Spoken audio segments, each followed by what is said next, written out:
Hello, everybody. We are back again today with another great Edgar Allan Poe story, The Masque of the Red Death. This one is scary because it's particularly timely. It reminds us a lot of what's going on right now with coronavirus and the way that we interpret things and the fear that people have about illness and disease. And can you take precautions to try to stave off death? Can death be avoided? Or is it unavoidable? Or are we just supposed to lean into it and, wash our hands and get to work? What's the best way to deal with a virus? So, we're going to go ahead and take a look at this story today. So, a lot like the last story, The Mask of the Red Death has a lot of very interesting, fun, strange vocabulary. It's kind of strange, and if you're not familiar with it, it might be a little bit tricky to follow along with. So, much like we did on the last one, I'm going to include the vocabulary from vocabulary.com for us to go through. And you can look through this ahead of time. It certainly would be a good idea. But you can also just have this tab open while we're going through the story. So if you come up with something, you can just pop over and look at it. This is a great idea, especially because the way that The Mask of the Red Death is written is it's very surreal and flowy and strange, and it's supposed to be kind of like in a dreamlike state with the language and the way that it's written. Edgar Allan Poe does a great job of demonstrating his vocabulary and his skill with words while he writes this. So making sure that we understand what he's saying is definitely a good idea in order to get anything from the story. But even if you don't follow along, even if there's words you don't know, you can still appreciate what it has in it and what it does. The Masque of the Red Death by Edgar Allan Poe. We're going to go ahead and start this now, and I'm going to explain a little bit as we go through, but I'm not going to go a whole lot into detail about it because I really want to just let the story do its own work, and I want to appreciate the language and the prosody of it. The Red Death had long devastated the country. No pestilence had ever been so fatal or so hideous. Blood was its avatar and its seal, the redness and the horror of blood.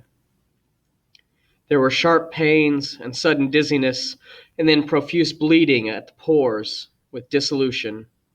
The scarlet stains upon the body, and especially upon the face of the victim, were the pest ban which shut him out from the aid and from the sympathy of his fellow men. And the whole seizure, progress, and termination of the disease were the incidents of half an hour. So already this disease sounds something like what already exists, Ebola. From the time that you start showing symptoms to death is you have about half an hour to live.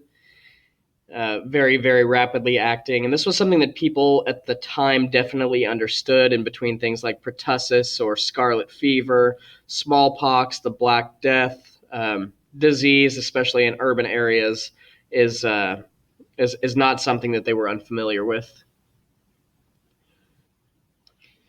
But the Prince Prospero was happy and dauntless and sagacious. When his dominions were half depopulated, he summoned to his presence 1,000 hale and light-hearted friends from among the knights and dames of his court, and with these retired to the deep seclusion of one of the castellated abbeys. This was an extensive and magnificent structure, the creation of the prince's own eccentric yet august taste. A strong and lofty wall girdled it in. The wall had gates of iron. The courtiers, having entered, brought furnaces and massy hammers and welded the bolts. They resolved to leave means neither of ingress nor egress to the sudden impulses of despair or of frenzy from within. The abbey was amply provisioned. With such precautions, the courtiers might bid defiance to contagion. The external world could take care of itself. In the meantime, it was folly to grieve or to think. The prince had provided all the appliances of pleasure. There were buffoons, there were improvisatori, there were ballet dancers, there were musicians, there was beauty, there was wine. All these and security were within. Without was the Red Death. Prospero, if you're unfamiliar, is a reference to a character from Shakespeare's The Tempest. Prospero, they're not the same character. I believe that much like with Fortunato in the Cask of Amontillado, Prospero is kind of a play on words, the prosperous, and we're going to use some irony to bring about his downfall in this story. So, Prospero is the prince over a kingdom where half of the kingdom has died from the Red Death, and rather than actually go out and do something to try to prevent the spread of the disease, he's decided to lock himself into his castle with friends and food and merriment, and they're just going to ignore everything that's going on outside and party, and everybody else is off for their own. It was towards the close of the 5th or 6th month of his seclusion, and while the pestilence raged most furiously abroad, that the Prince Prospero entertained his 1,000 friends at a masked ball of the most unusual magnificence. It was a voluptuous scene, that masquerade. But first let me tell of the rooms in which it was held. These were 7, an imperial suite. In many palaces, however, such suites formed a long and straight vista, while the folding doors slide back nearly to the walls on either hand, so that the view of the whole extent is scarcely impeded. Here the case was very different, as might have been expected from the Duke's love of the bazaar. The apartments were so irregularly disposed that the vision embraced but little more than one at a time.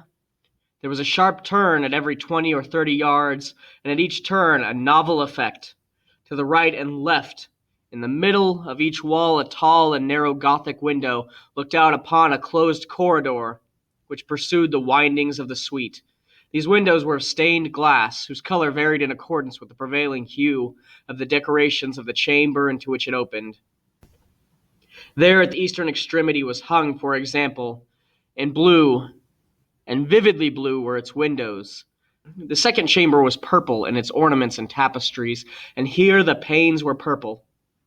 The third was green throughout, and so were the castaments. The fourth was furnished and lighted with orange, the fifth with white, the sixth with violet. The seventh apartment was closely shrouded in black velvet tapestries that hung all over the ceiling and down the walls, falling in heavy folds upon the carpet of the same material and hue. But in this chamber only, the color of the windows failed to correspond with the decorations. The panes here were scarlet, a deep blood color. Now in no one of the 7 apartments was there any lamp or candelabrum, amid the profusion of golden ornaments that lay scattered to and fro or depended from the roof. There was no light of any kind emanating from lamp or candle within the suite of the chambers, but in the corridor that followed the suite there stood opposite to each window a heavy tripod, bearing a brazier of fire. It projected its rays through the tinted glass, and so glaringly illuminated the room, and thus were produced a multitude of gaudy and fantastic appearances. But in the western or black chamber, the effect of the firelight that streamed upon the dark hangings through the blood-tinted panes were ghastly in the extreme, and produced so wild a look upon the countenance of those who entered, that there were few of the company bold enough to set foot within its precincts at all. In the apartment also, that there stood against the western wall a gigantic clock of ebony. Its pendulum swung to and fro with a dull, heavy, monotonous clang, and when the minute hand made the circuit of the face and the hour was to be stricken, there came from the brazen lungs of the clock a sound which was clear and loud and deep and exceedingly musical, but of so peculiar a note and emphasis that at each lapse of an hour the musicians of the orchestra were constrained to pause momentarily in their performance to hearken to the sound, and thus the waltzes perforce ceased their evolutions, and there was a brief disconcert of the whole gay company. And while the chimes of the clock yet rang, it was observed that the giddiest grew pale, and the more aged and sedate passed their hands over their brows, as if in confused reverie or meditation. But when the echoes had fully ceased, a light laughter at once pervaded the assembly. The musicians looked at each other and smiled as if their own nervousness and folly, and made whispering vows, each to the other, that the next chiming of the clock should produce in them no similar emotion. And then, after the lapse of 60 minutes, which embraced 3,600 seconds of the time that flies, there came yet another chiming of the clock, and then were the same disconcert and tremulousness and meditations as before. But, in spite of these things, it was a gay and magnificent revel. The tastes of the Duke were peculiar. He had a fine eye for colors and effects. He disregarded the decora of mere fashion. His plans were bold and fiery, and his conceptions glowed with barbaric luster. There were some who would have thought him mad. His followers felt that he was not. It was necessary to hear and see and touch him to be sure that he was not. He had directed in great part the movable establishments of the 7 chambers upon occasion of this great fete, and it was his own guiding tastes which had given character to the masqueraders. Be sure they were grotesque. They were much glare and glitter and piquancy and phantasm, much of which has been seen since Hernani. There were arabesque figures with unsuited limbs and appointments. There were delirious fancies such as the madman fashions. There was much of the beautiful, much of the wanton, much of the bizarre, something of the terrible, and not a little of that which might have excited disgust. To and fro in the 7 chambers there stalked, in fact, a multitude of dreams. And these, the dreams, writhed in and about, taking hue from the rooms, and causing the wild music of the orchestra to seem as an echo of their steps. And anon there strikes the ebony clock which stands in the hall of the velvet, and there for a moment all is still and all is silent, save the voice of the clock. Their dreams are stiff frozen as they stand, but the echoes of the chime die away. They have endured but an instant, and a light half subdued laughter floats after them, and a light half subdued laughter floats after them as they depart. And now again the music swells, and the dreams live and writhe to and fro more merrily than ever, taking hue from the many-tinted windows, through which stream the rays from the tripods. But the chamber which lies most westwardly of the 7, there are now none of the maskers who venture, for the night is waning away, and there flows a ruddier light through the blood-colored panes, and the blackness of the sable drapery appeals. And to him whose foot falls upon the sable carpet, there comes from the near clock of ebony a muffled peal more solemnly emphatic than any which reaches their ears who indulged in the more remote gaieties of the other apartments. So you have 7 rooms of different colors. Each color corresponds with a different theme. And the feeling, the mood of the rooms change depending on which room you're in. There's music that makes it feel very dreamy and floaty, and then every hour the clock chimes, but the chime is so loud and so strange that it's impossible to ignore and stops all the other revelry that's going on. But these other apartments were densely crowded, and in them beat feverishly the heart of life, and the revel went whirlingly on, until at length there commenced the sounding of midnight upon the clock. And then the music ceased, as I have told, and the evolutions of the waltzers were quieted. And there was an uneasy cessation of all things as before, but now there were 12 strokes to be sounded by the bell of the clock, and thus it happened, perhaps, that more of thought crept with more and more time into the meditations of the thoughtful among those who reveled. And thus too it happened, perhaps, that before the last echoes of the last chime had utterly sunk into silence, there were many individuals in the crowd who had found leisure to become aware of the presence of a masked figure which had arrested the attention of no single individual before, and the rumor of this new presence having spread itself whisperingly around, there arose at length from the whole company a buzz or murmur or expressive of disapprobation and surprise, then finally of terror, of horror, and of disgust.